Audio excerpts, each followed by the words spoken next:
Hello everybody, my name is Reem Shelley.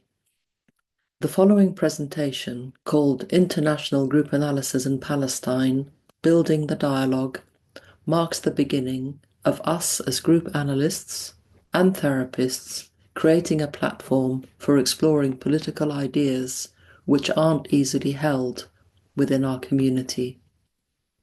Before the presentation starts, I'll give a very brief introduction to group analysis and the formation of Group Analysts for Palestine. So here we go. Even though not everyone is a group analyst, group analysis is relevant to everyone. We're born into groups. Our family of origin is the first of many groups we'll be part of and will shape us, more or less, for better or for worse, throughout our lifetime. We form and are informed by groups. Group analysis is a therapeutic approach that takes place within groups and is rooted in psychoanalytic principles while also being deeply attuned to the social context. It draws from psychoanalytic traditions, placing a strong emphasis on the individual, personal, and social unconscious, along with truth-seeking, introspection, and the courage to face difficult emotions and contentious topics. Group analysis was founded by a German Jewish psychiatrist and psychoanalyst called Sigmund Fuchs, who, like Freud, fled Nazism in Germany and settled in the UK. In the late 1940s, having worked extensively with individuals, Fuchs began experimenting with psychotherapy in groups. In this context, he started to question the, back then, traditional idea of a clear divide between internal psychological reality and the external physical or social world. Over time, he became more and more convinced that human minds are actually part of a vast dynamic network, deeply and naturally connected to one another. Fuchs also focused his theories on communication, not only repression, believing that disturbances often stemmed from barriers in communication. Reflecting the paradoxical idea that depth is on the surface, his coining of the term locations of disturbance encouraged the analyst to identify where disturbances occurred and then creatively bring them into communication. At its core, group analysis is inherently political and upholds values such as fairness, democracy, social responsibility, and the belief that we're all each other's consequences.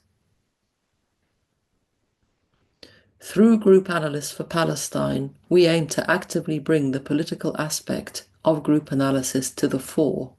The phrase, "in our thousands, in our millions, we are all Palestinian," aligns with group analytic ideas, because from a group analytic perspective, Palestine, as a location of disturbance, reflects universal themes of human conflict and suffering. It encapsulates struggles that are relevant across all nations, societies, and individuals, highlighting the destructive effects of occupation, the many ways that one is occupied, colonialism, violence, and oppression, to name but a few. Effects which lead to fragmentation, splitting, rage, and the complex dynamics of greed, envy, along with the recurring cycle of victim, perpetrator, and bystander. So, where did Group Analysts for Palestine come from? It originated with a working group within the Institute of Group Analysis Power, Position and Privilege Committee. This comprised a core group of women who took on the task of creating a public call for solidarity with Palestine. They drew inspiration from the statements of solidarity with Black Lives Matter that various organizations, including the IGA, had embraced in recent years. One outcome of this working group was the Can We Talk About Palestine workshop, which was held at the Group Analytic Society's International Symposium in August 2023 in Belgrade. From this, we wanted to continue the work and build on the success of the workshop. And here we are now. This following presentation marks the official launch of Group Analysts for Palestine and is one of many events we'll be organising, inshallah. Unfortunately, we missed recording the introduction to the event, and so we begin with our first speaker, Palestinian writer, academic and activist Ghada Karmi, who was also forced to flee from her home in Jerusalem with her family in 1948. The irony. Ghada has since lived in London, training as a physician and working in the NHS for many years. Subsequently, she's held a number of research appointments in Middle Eastern politics and culture, most recently at the Institute of Arab and Islamic Studies at the University of Exeter. Her books include the memoirs In Search of Fatima, A Palestinian Story, 2002, and Return, A Palestinian Memoir, 2015, as well as the most recent book, One State, The Only Democratic Future for Palestine, Israel, 2023. Now we hear Ghada, and thank you to all the contributors who made this event possible for Group Analysts for Palestine. And culture, most recently at the Institute of Arab and Islamic Studies at the University of Exeter, and interestingly, brought out her book, I suppose 2023 is last year now, isn't it? One State, The Only Democratic Future for Palestine, Israel. And I don't know where you stand on that now, Ghada, but over to you. You're muted. Thank you very much for that introduction, and my thanks to the group for inviting me to put forward my point of view on all this. It's very good that you mentioned my new book, called One State, indeed, which came out in April 2023, nearly a year ago. It's a year ago, and certainly 6 months before October 7th. Now, it's a very good issue that you raise. Where do I stand on that now? Very briefly, let me just say that the book deals with the issue of the long-term solution, if you like, or the way forward for the conflict which has raged for the last 76 years. In my view, and in the view of several others, I'm not alone in this, we had become convinced that the only way out of all this is in fact for, first of all, to recognize that two communities, two groups of people live together between the river and the sea, between the Jordan River and the Mediterranean Sea. And they're roughly about equal. About 7 million Jewish Israelis, about 7 million Palestinian Arabs. Currently, these two peoples are ruled by one sovereign state, and that is the state of Israel. Now, it's very clear that the rule that Israel has exercised over these two communities is an apartheid rule, because one group, that's the Jewish group, has rights, and the other group, that's the Palestinian group, has no rights. Now, this has gone on for decades and has not been called into question by the international community, Israel has continued to exercise this sovereignty over people to whom it gives no rights whatsoever.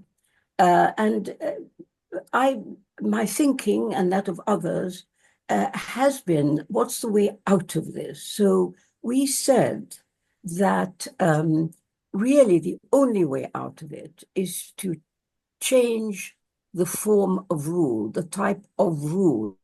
There are these two communities, they're not going to go anywhere. And so therefore, how can they best live together? In what sort of political formulation can they live together? Now, clearly, we cannot accept a continuation of apartheid and Israeli dominance. So therefore, it seemed to me very, very clear that nobody needs to leave. Nobody is going to be thrown into the sea, but rather the apartheid rule of the current state of Israel has to be substituted by a democratic institution which would be familiar to all of us who live in democracies, where you have equal rights for citizens, irrespective of whether they're Jews or Arabs or Muslims or Christians or whoever. So that was what the book was about. Now, I thought it made a lot of sense that outcome was the only one I could think of, which was practical and humane at the same time and just. So it's on that basis that I remember promoting the book in many different places and talks and so on that I gave. Little did I or anybody anticipate what would happen on October 7th. And thereafter, there is a really very good question as to can one really have one state? Now, can you really have a community of people who have been, many of whom have been massacred, have been subjected to appalling humanitarian abuse, human rights abuse, and can you really expect these people traumatized, damaged, to actually contemplate living together with their murderers as they would see them, and the people who support the slaughter of their own people? So, it's an extremely important question, and I think is very relevant to this meeting today, because we really do need to look at the Jewish-Israeli end of this. The reason I say that is I think we can accept and take for granted that there will be a huge toll on the mental health of Palestinians currently and whenever this is over. I don't think it's a subject of dispute or debate that Palestinians subjected to what we have seen over the last year, plus Palestinians like me who have not been immediately subjected to that, but who have seen it and have agonized over it, not to speak of our friends as well. But, for Palestinians, it's not in dispute, I think, that they will suffer from a variety of expressions of trauma, whether immediate or remote. And I shudder to think what the children will grow up into. I cannot begin to think about that. So I don't know that we need to actually discuss this. What we do need to talk about, however, in my view, is the perpetrators. I think none of us has ever seen abuse, slaughter, murder on this scale, ever. Though all of us are old enough to remember previous wars and clearly have read about world wars, none of us has been around to see on our television screens, on our phones, the kind of things that we have been seeing in the last 12, 13 months unfolding before our very eyes. So the question does arise, what is going on here? Who are these perpetrators? Why are they doing this? And they're doing it, as you know, the majority of their victims are civilians. You can understand that in situations of war, soldiers on both sides will commit grave violations of human rights, of course, but that is not the situation here. The situation here, as you know very well, is that the majority of Israel's victims are civilians. They are women, they are children. A recent UN report, which came out in the last 2 days, shows that 70% of the people affected by the war on Gaza have been women and children.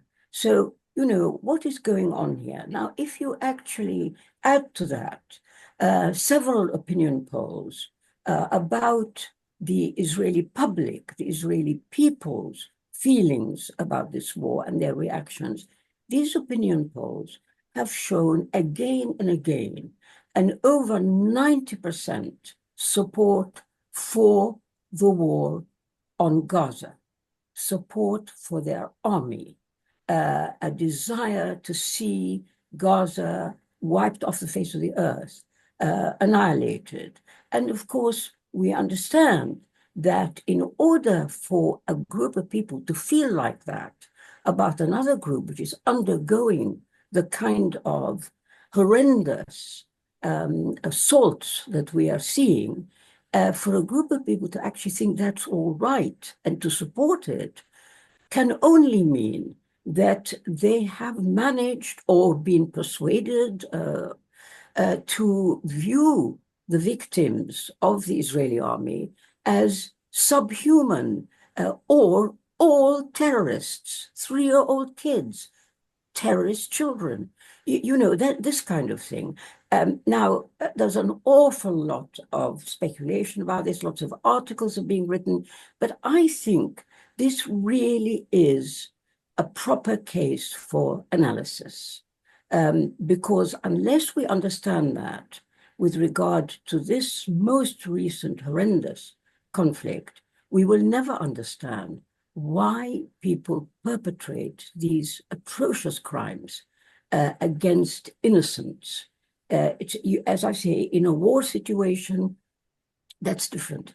But where you've got a helpless population, which is penned in as they are in Gaza, they can't even run away, where you actually deliberately maim, kill, destroy, ruin the lives of, destroy the homes of civilians like this, got to understand what's going on here.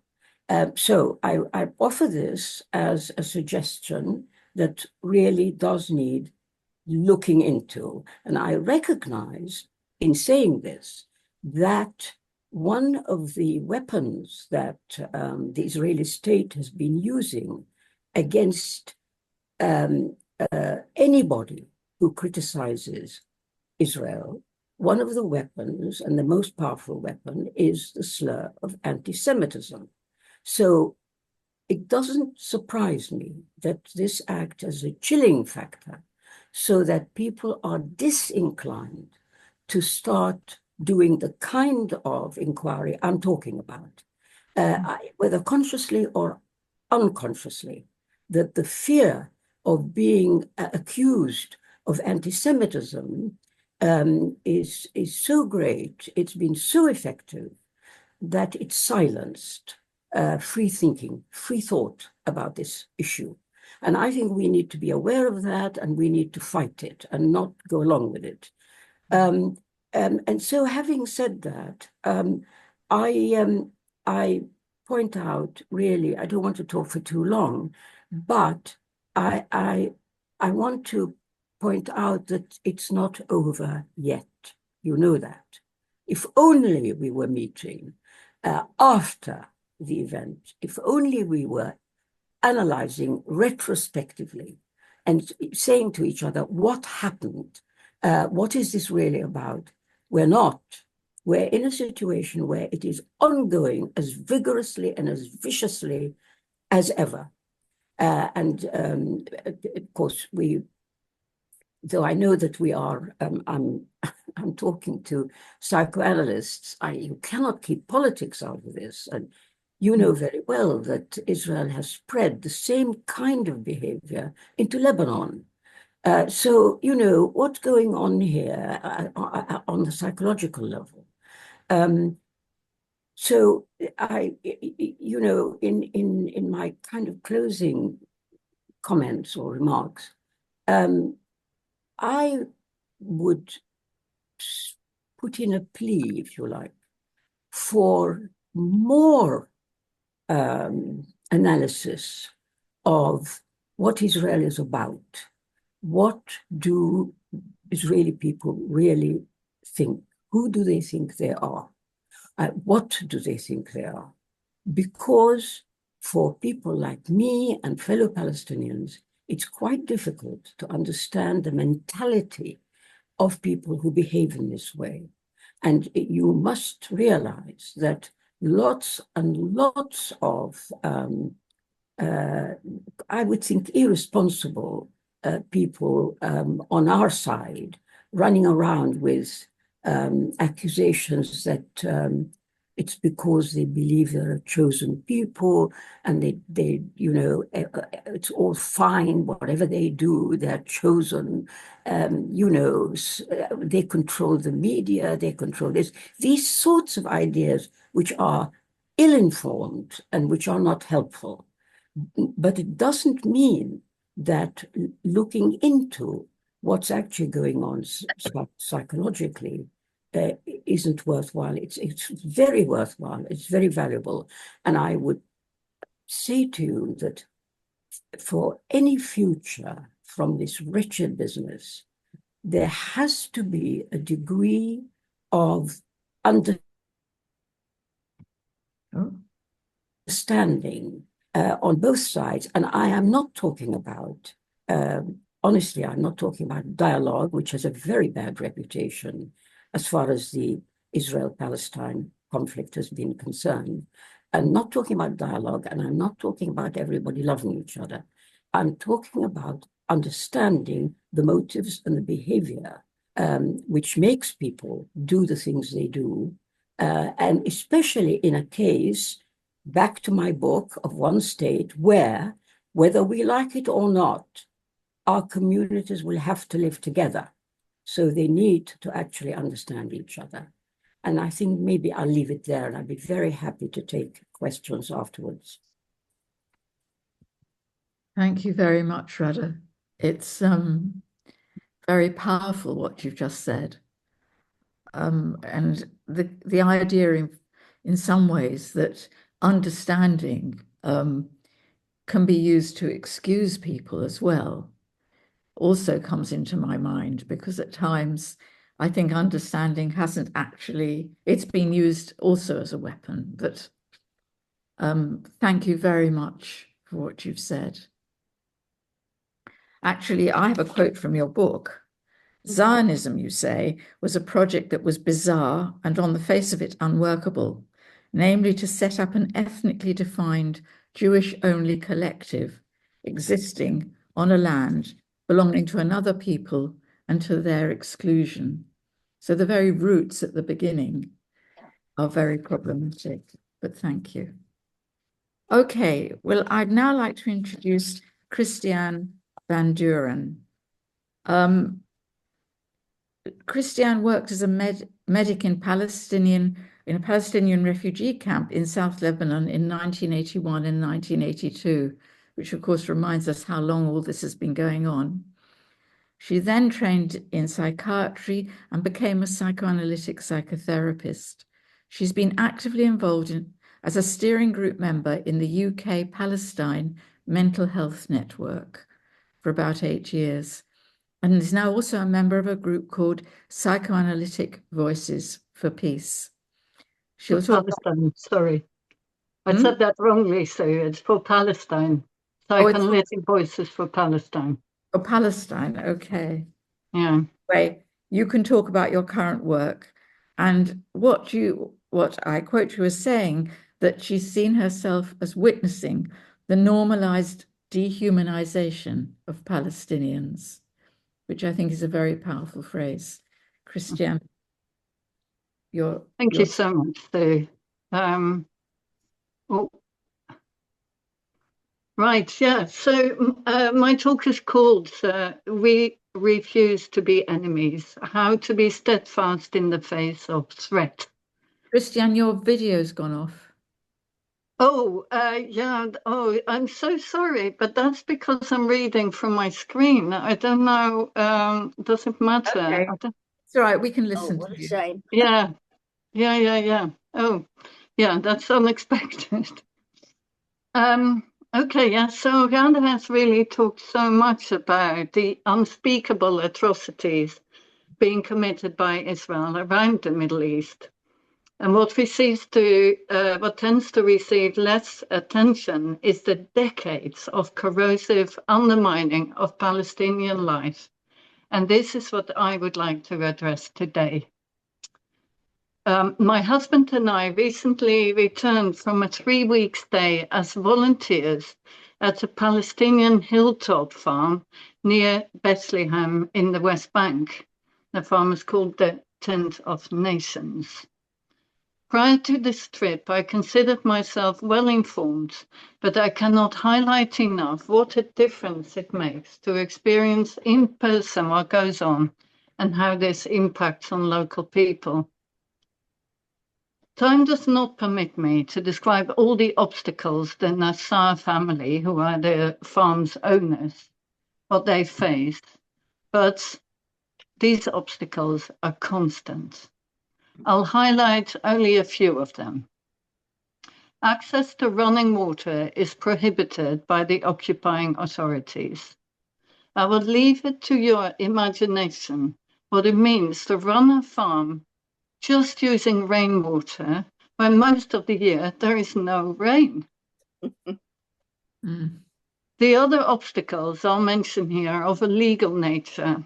Within a sham legal system run by military courts that impose Kafkaesque obstacles.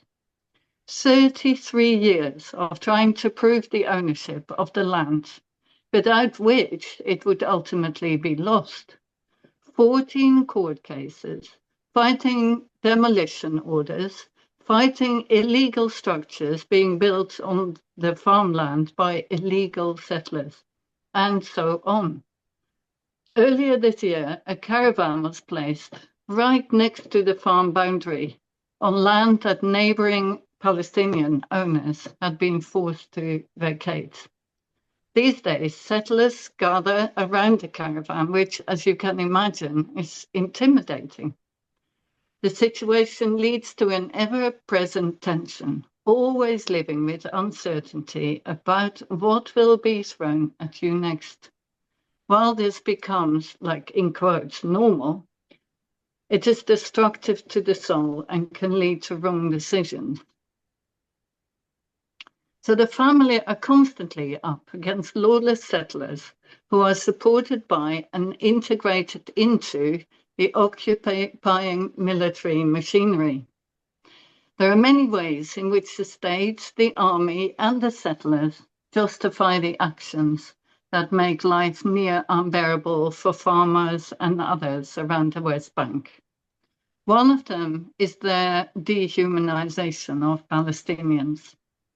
My experience with Palestinians over the years is that they are far from inhuman or inhumane, and I feel passionate about rectifying this deliberately biased portrayal. What I want to emphasize is that the spirit of peaceful, purposeful resistance is alive and well amongst Palestinians. My focus today is on trying to understand what drives Palestinians to persist in their principled struggle for justice and to unpack the concept of Samud. And I'll be using the Nassar's family as an example. In brief, their motto is to refuse to give up, to refuse to be enemies, and to refuse to adopt a victim mentality. They seek legal and peaceful ways in their utterly inspiring fight for justice. I learned so much during my stay there and will forever be grateful. The family are the personification of the Palestinian concept of sumud, which is sometimes translated as steadfastness, meaning a determination to stay on and fight for their land as a collective value.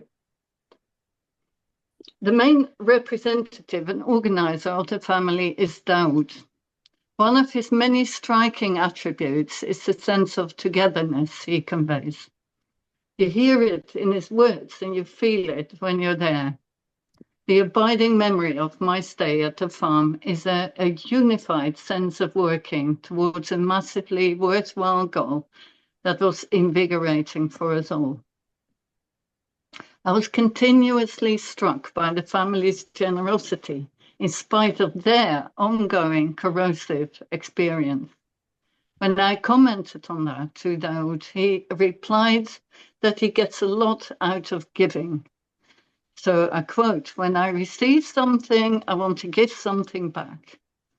I replied to him that his capacity for gratitude is tangible.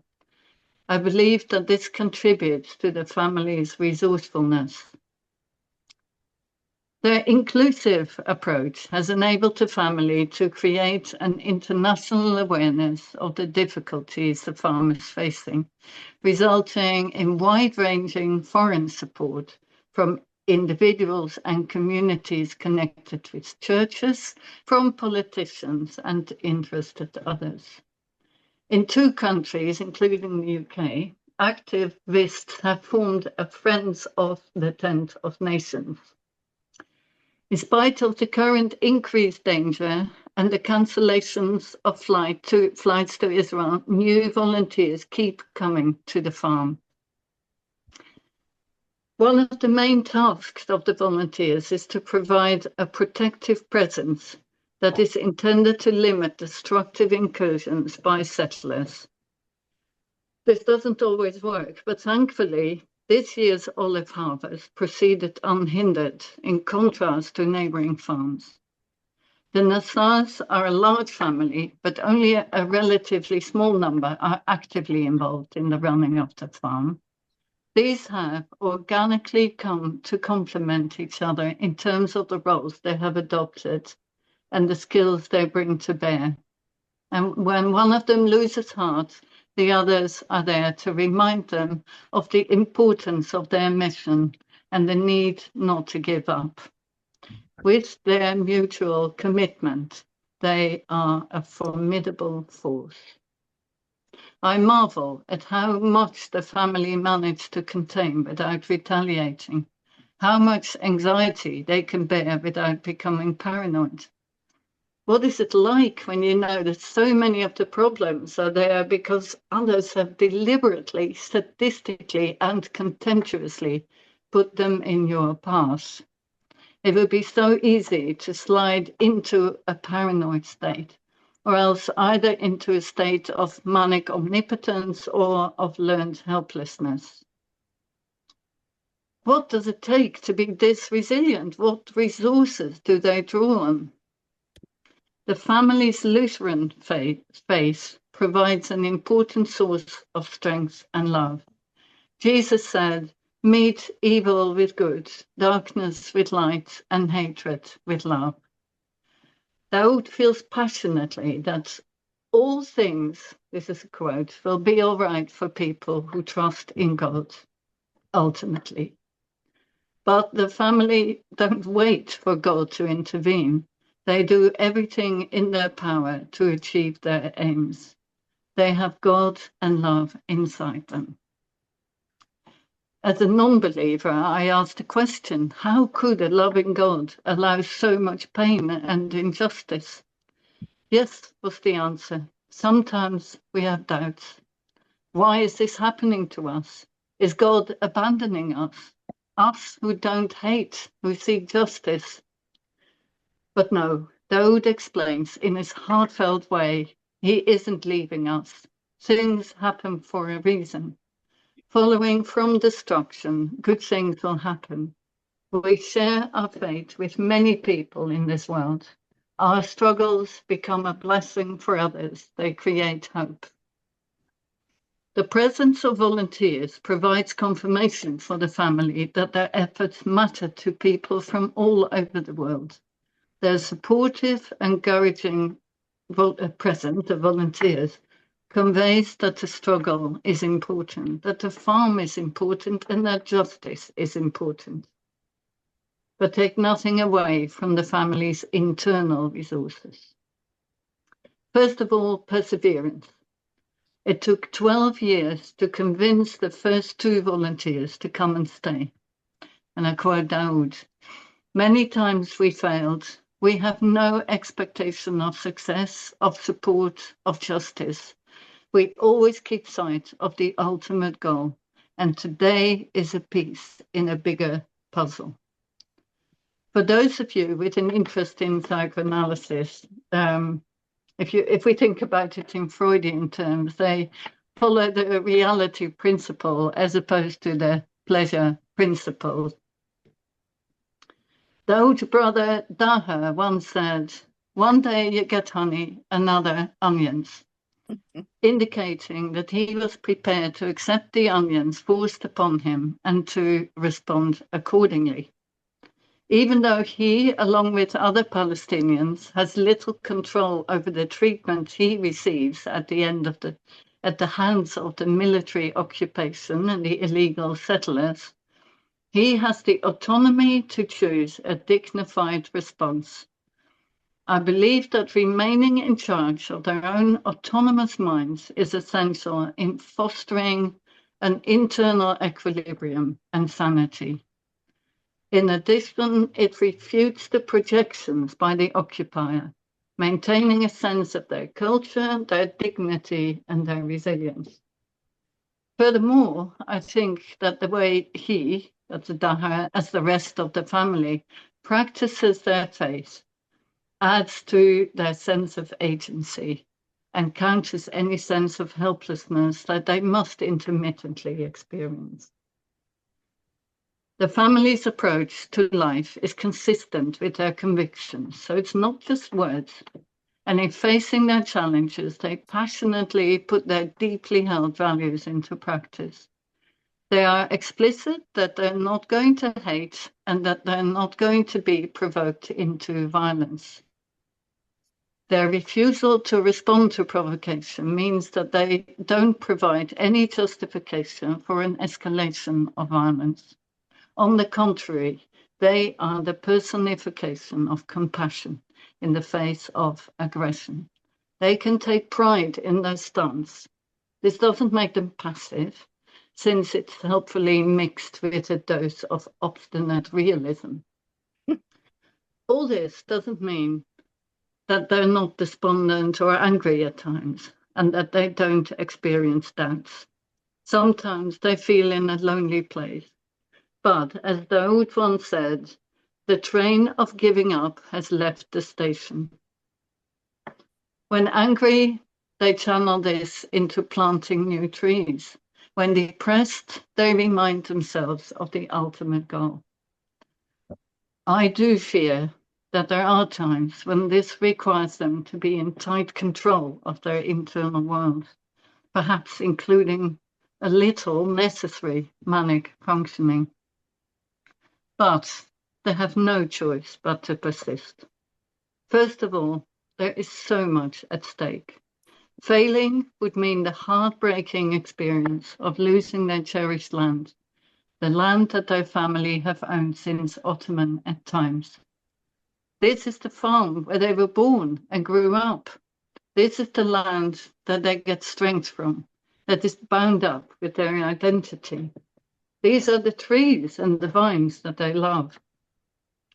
Daha once pointed out in his heartfelt way that the farm represents his very soul.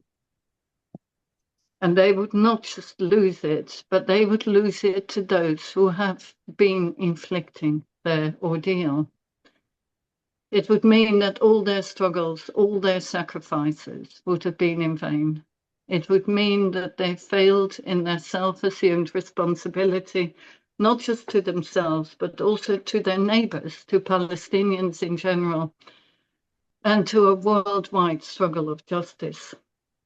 It would mean letting cruel injustice prevail. A collective sense of Samud is hard to achieve at the moment. There's no genuine leadership that offers overarching support. Palestinians practice Samud in their own way. However, the knowledge that doctors in Gaza keep treating patients, that teachers keep teaching, farmers keep farming, that people whose house is demolished stay on their land in a tent, that collective effort is crucially important for the continuation of this very just struggle. Well, I was on the way to the airport back to the UK, seeing the omnipresent Israeli flags proclaiming Israel's right to maintain their apartheid state in Palestine grated even more than usual. And the self-congratulatory posters in the airport only added to that feeling. In the face of that untitled display of power, I'm sorry though, I felt rage. I still feel it now.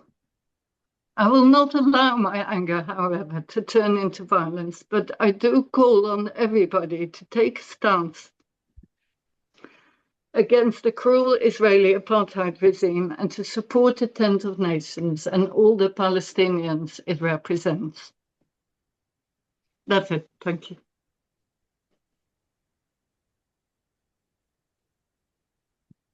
Thank you, Christiane. That was very moving, and it helps us in a way to bear witness, not just to have to think about ideas, but you've brought into the room the experience of real people. And you're obviously very moved, and I feel very moved as well. Yeah, it's just all the memories coming flooding back. Yeah. Thank you so much.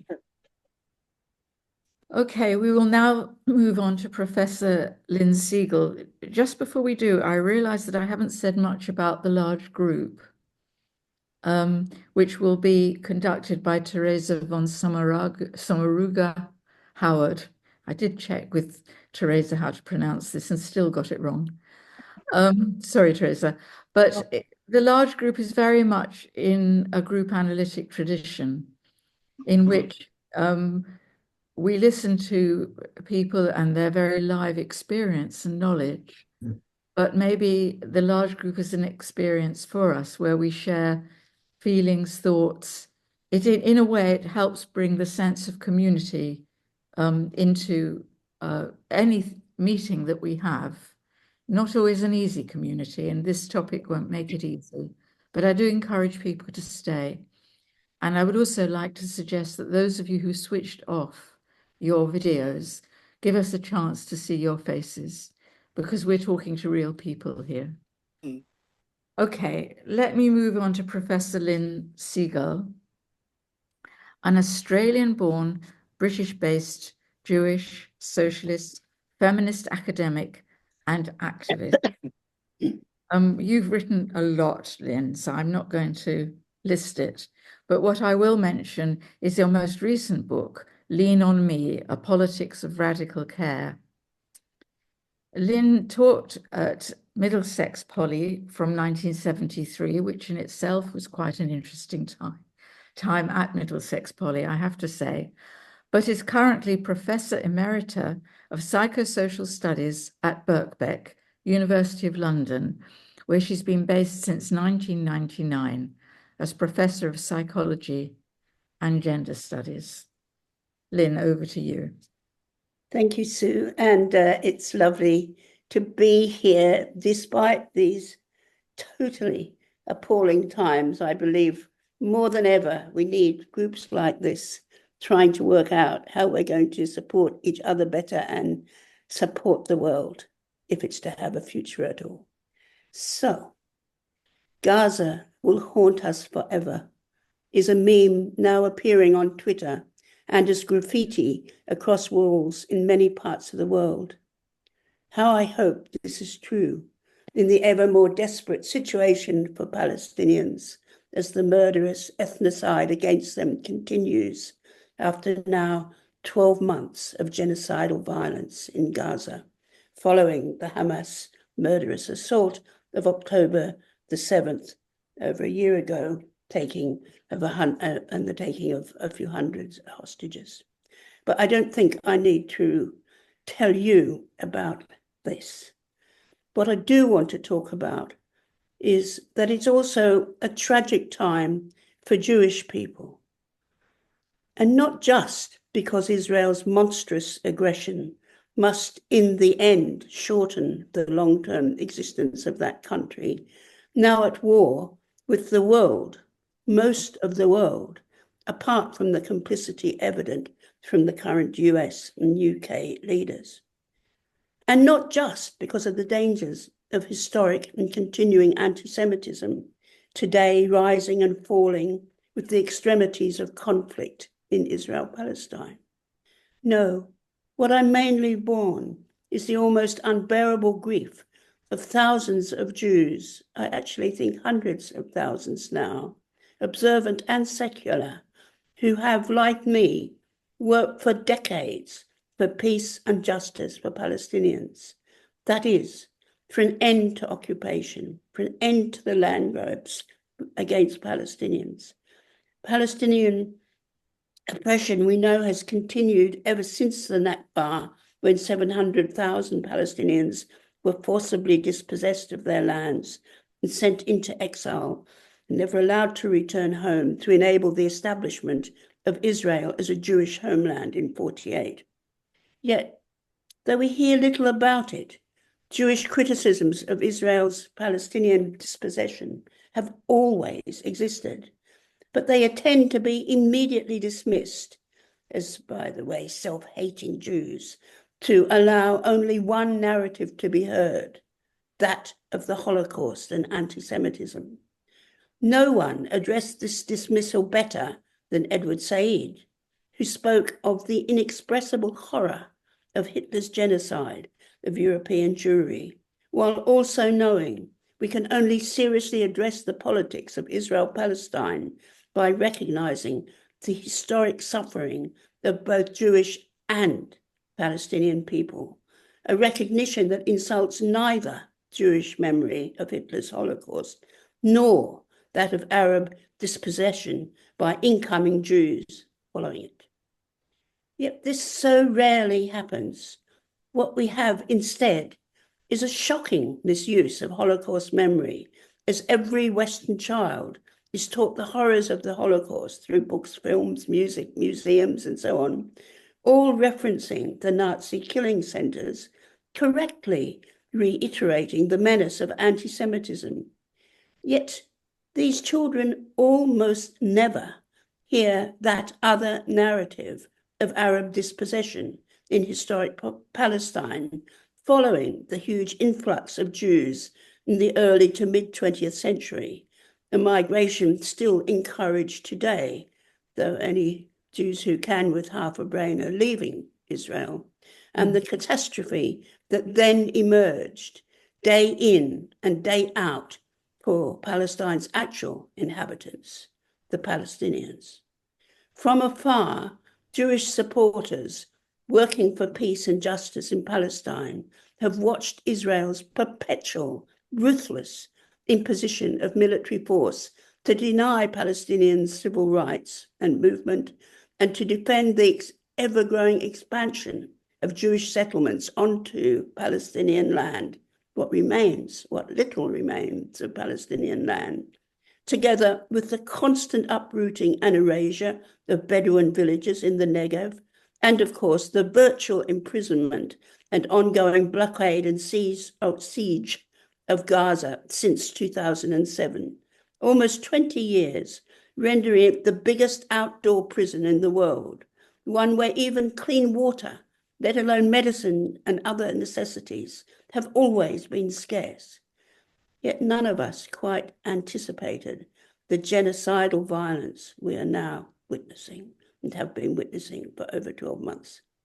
So this is why I have been joining every single, and I mean every single, Jewish march for a ceasefire. There's now been at least 20, I think, and peace and justice in the Jewish bloc every few weeks. And obviously they will continue until this slaughter ends. But I happen to have a far longer engagement with opposing Israel's colonial oppression.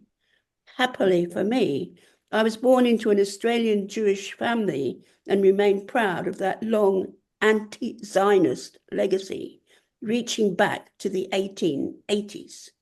As the editor of Australia's only Jewish paper, read by almost every Jew across Australasia, the Hebrew Standard, from the close of the 19th century, the 1880s, was edited by my maternal grandfather, Alfred Harris, who was increasingly embroiled in a battle over Zionism, along with his friend and advisors, Sir Isaac Isaacs, who became the first Australian-born Governor-General of Australia, plus the then leading Australian rabbi in the 1930s, Francis Cohen, reflecting sentiments then common among many of the most prominent European Jews. They all strongly criticized the World Zionist Organization, seeing it quite correctly as a product, and a very dangerous product, of Western anti-Semitism. They wanted instead to fight to defend the rights of Jews to live free from persecution in their European homelands, or wherever they were, where they had lived for hundreds, perhaps thousands of years. They also expressed deep concern about the rights of the overwhelming Arab population of Palestine, were a Jewish state to be imposed on that land where Arabs have resided for 14 centuries. To ensure justice for all who lived there, my grandfather backed the formation of an independent Palestinian state, insisting that Zionism was unjust, dangerous to a degree, even cruel in its inevitable consequences, and after all, unattainable. All too soon, he was proved wrong, but only on that final crucial point. Tragically, everything else he predicted came to fruition. I have remained true to that cultural heritage and my grandfather's soon, sadly, increasingly obsolete anti-Zionist milieu, as Australian Jewry overall became increasingly Zionist after the creation of Israel in 1948. It was always racism, rationalized through religion, that worked to uphold colonial plunder, whatever form it took, as we saw in supposedly Christian conquests of the lands they invaded in earlier times, particularly the 19th century. These same processes are at work, have always been at work, in the chronic dehumanization of Palestinians that pervades Israeli society from the beginning. Indeed, in Israel, this kind of colonial racism was even evident in the treatment of darker-skinned Arab or Mizrahi Jews, as Avi Shleim has often documented and denounced. Mizrahi Jews were made to feel inferior and faced humiliation from the dominant Ashkenazi establishment. There have been many explorations of the complex growth of political Zionism. Its founder, Theodor Herzl's adulation of tough Jewish manhood, has itself been described as an internalization of Aryan anti-Semitic culture. Their emphasis on white muscular nationhood clearly incorporated Western racist supremacy in its denigration of Arab people as intrinsically inferior. It was this sense of racial superiority that served to rationalize the Nakba. It was this ethnic dispossession and subsequent apartheid that also lay behind Mandela famously declaring 2 years after dismantling apartheid in South Africa that this was not enough. He said, "We know too well that our freedom is incomplete without the freedom of the Palestinians. It is so fitting that today it is South Africa that has taken Israel to the International Court of Justice, which subsequently decided that there is a plausible risk, I would say, an absolute certainty, that Israel is committing genocide in Gaza. In the meantime, for around 25 years, I have worked with every single anti-Jewish, anti-Zionist Jewish group I could find to campaign for peace and justice for Palestinians, beginning with Jews for Justice for Palestine, formed in London in 2001. Many other groups followed, the most recent being Jewish Voice for Labour. With my friends and Jewish comrades, we face ever more maddening times, knowing that to date, all our efforts have been in vain. With Israel's reckless bombing of refugee camps, hospitals, ambulances, schools, universities, journalists, along with their ongoing prevention of food, water, medicine, and so on to Gaza, there is no doubt in my mind that we are witnessing genocidal practices. And I think there'll soon be little doubt in anyone's mind. Most people I know are suffering, often sleepless, witnessing the annihilation of Gaza and accompanying human devastation. So there's little perfect personal conflict for me as a Jew, just immense anger, immense sorrow, but anger towards Western complicity with Israel's murderous invasion, seemingly unstoppable murderous invasion, which we keep supplying weapons for, beginning with the USA and my own government, including absolutely the British Labour Party, which I'm yet to be thrown out of, but with every talk such as this, I might be, in their refusal to call for a permanent ceasefire and an end to occupation, or the distortions endlessly coming from our mainstream media. Rays of hope emerge only from the unprecedented expanding support for Palestinian resistance overall. And it really is everywhere. Those memes are everywhere. Our solidarity only occasionally manages to surmount that media wall of subservience to Israeli propaganda in the spurious name of anti-Semitism, even when it's Jews who are making the criticism. Even as we redouble our efforts calling for a ceasefire and an end to occupation, and send whatever support we can, although it's so difficult, to Gaza, to MAP, to other institutions trying to support Palestinians facing either starvation and dispossession or the intensifying settler violence in the West Bank, or just violence anywhere throughout Israel. We know the only route to the end of such violence is Israel moving towards respect and redress for Palestinians. Not endless killing, but only some vision of equality, and only an end to occupation, not to mention the siege of Gaza, what remains of Gaza, can enable political freedom and justice to flourish.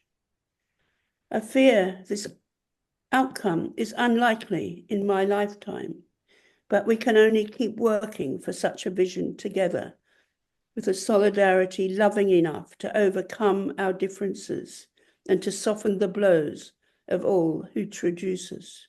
I often recall John Burgess' powerful summary of his impression visiting Palestine now decades ago, but already seeing such devastation, surrounded by rubble on all sides, including, he said, the rubble of words.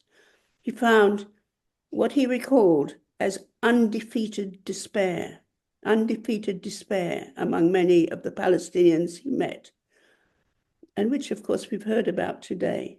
This despite all Palestinians have suffered over those years, though never as terrifying as now. Overcoming that rubble of words is where I think group psychoanalysis can be most helpful, must try to be most helpful. So as I write in my latest book, Lean on Me, that was mentioned, we need to begin from knowing that in reality, all of us are vulnerable wherever we are, and all of us are dependent each on one another, and also, though, on the world we inhabit, on the whole of the world we inhabit. We can't destroy one bit of the world and think there'll be no comeback against us. There always will be. So we are all interconnected, not just locally or globally, but internationally. I mean, COVID should have taught us that for a start, among other things, not to mention all the asylum seekers that are now so desperately needing our support. Hence, I can only hope that we continue together with some vision of peace and of reconciliation, however difficult, however even unreachable that now feels. Indeed, I truly believe that more than ever, with the recent US election and its terrifying result, not to mention the rise of the right across Europe, our only hope for any sustainable future is in building solidarities wherever we can, beginning now with solidarities for the future of Palestine. Thank you. Thank you, Lynne. That's very, very important, what you've been saying. I think what you do is you contrast, if you like, the political movements that we need to be aligned to be engaged in, with Radha's comment right at the beginning, where Radha was sort of saying, how do we begin to understand that people can behave like this?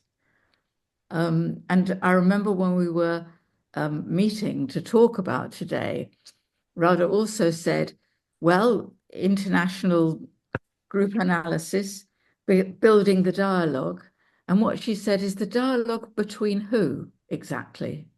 Today, as things are the way they are. I don't know if you wanted to add to that at all, Radha, but we've got a couple of minutes in hand. And it seems to me that this very personal experience that Christiane gave us, plus your sort of question to us, how do we begin to understand, is then put into a political context by Lynne, which I think is very important. But I wonder if you wanted to make a comment at all about that. Well, look, it's very good listening to the other two speakers who have presented other facets on this theme. But I am very overwhelmed by the events of the moment. I really am. The thought uppermost in my mind is how to stop it, because it's got to stop. So in a sense, I think that sort of almost everything else has now become secondary to me.